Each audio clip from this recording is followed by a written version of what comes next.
박경호 목사의 환상과 계시 287회에 이어지는 내용입니다. 피청구인 대통령 윤석열을 파면한다. 제가 어제 287회 박경호 환상과 계시를 통해 여러분에게 하나님의 예언을 전달해 드렸는데 방금 윤석열 대통령이 탄핵된 것입니다. 제가 박경호 목사의 환상과 계시를 통해 하나님께 받은 것일 수 없이 증거하였지만 아직까지 제가 하나님께 받은 어떤 계시도 틀린 적이 없습니다. 2014년 네이버와 더언 블로그를 통해 대한민국의 멸망을 선포한 적이 있으며 5가지 중요한 이유들을 열거한 적이 있습니다. 5가지 이유들 모두 아주 중요한 내용들이지만 그 중에 가장 중요한 내용이 무엇이냐고 묻는다면 헌금입니다. 헌금은 우리가 신을 향해 충성과 헌신과 사랑을 보여주는 예배의 절정인데 현대 크리스찬들은 11조, 건축헌금, 감사헌금, 주일헌금 등 하나님께 받은 은혜에 대해 감사의 행위인 풍성히 하지 않는 것입니다. 오히려 인터넷 예배를 즐기며 극히 작은 금액을 예배로 드리는 것입니다. 그리고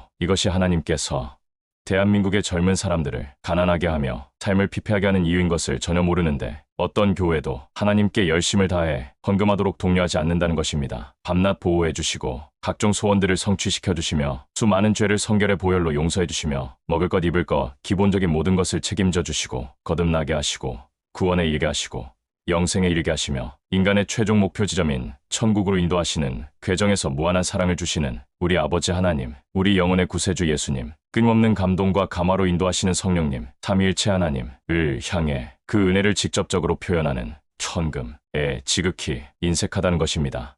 그깟 교육비용, 병원비용, 결혼비용, 출산비용, 여행비용, 주택 및 자동차 비용에는 어마어마한 돈을 투자하는데 전혀 아까워하지 않으면서 무한한 사랑을 베푸시며 영적인 육적인 축복을 부어주시는 하나님을 향해 1만원, 10만원, 100만원, 1000만원, 1억의 돈은 아까워하는 인색함, 이 대한민국이 멸망하는 이유인 것입니다. 기독교인들이 하나님을 향해 시간을 아까워하고 돈을 아까워하는데 마태복음 22장 37절 예수께서 이르시되 내 마음을 다하고 목숨을 다하고 뜻을 다하여 주 너의 하나님을 사랑하라. 이것이 크고 첫째 되는 계명이요 둘째도 그와 같으니 내 이웃을 자신과 같이 사랑하라 하셨으니 크고 첫째 되는 계명이요 하나님을 아가페하는 것이 첫 번째 계명인 것입니다. 사랑하는데 돈이 아깝고 시간이 아깝고 인생이 아깝다면 이것은 사랑하는 것이 절대 아닙니다. 그리고 하나님을 사랑하지 못하는 자는 절대 이웃을 사랑할 수 없다는 것입니다. 그래서 둘째도 그와 같으니 라고 표현된 것이며 대신 계명 4개와 대인 계명 5개 그리고 자기 스스로의 계명 1개 곧 10개로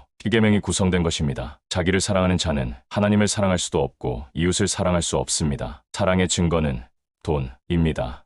곧 헌금이 하나님을 사랑하는 가장 보편적인 증거가 되는 것인데 그러므로 헌금에 인색한 자들은 진정된 기독교인들이 아니며 표면적인 기독교인인 것입니다. 아브라함처럼 자기 아들이 바치는 정도가 되어야 하나님을 가장 사랑한다고 인정받을 수 있는데 그깟 돈조차 바치지 못하는 가짜 신앙인들을 하나님께서 천국으로 인도하시는 것은 절대 불가능하며 이 땅의 축복도 받을 자격도 없으며 오히려 받은 축복도 송두리째 빼앗기는 운명으로 전락되는데 그것이 대한민국의 운명입니다. 2025년 대한민국은 멸망하는데 거짓된 믿음을 가진 기독교인들에 대한 하나님의 분노의 심판입니다. 심지어 이미 바친 헌금을 사기라고 고소하는 악한 자들이 있으니 여러분이 하나님이라면 이런 기독교인들의 고소를 받아들이고 사복음교회를 유죄로 판결 내린 대한민국을 멸망시키지 않겠습니까? 할렐루야. 2025년 4월 3일 오후 11시 30분 박경호 목사가 하나님의 집에서